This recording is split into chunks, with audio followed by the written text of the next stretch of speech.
about Sarojini Naidu. So let's begin. Sarojini Naidu was a freedom fighter as well as a poet. She was a famous personality. Due to her poetic qualities, she was known as the Nightingale of India. Sarojini Naidu was born on 13th February 1879 in Hyderabad to a Bengali family.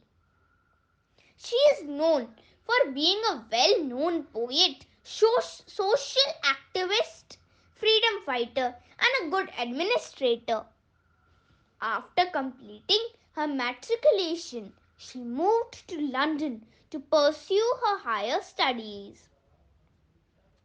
The Nightingale of India travelled to different parts of India and gave speeches on women's rights, nationalism, and social welfare.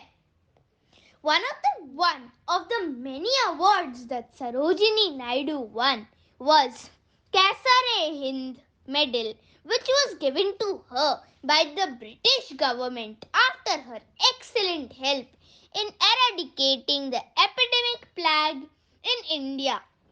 However, after the Jallianwala Bagh massacre, she returned the award. The Nightingale of India took part in many freedom movements like the Civil Disobedience Movement and the Quit India movement. Sarojini Naidu was the first woman governor of the country. On 2nd March 1949, Sarojini Naidu passed away while she was serving her governor position. So friends, if you like today's knowledgeable speech, then like, share and subscribe to our channel.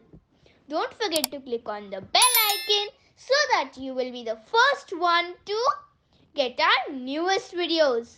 Bye-bye.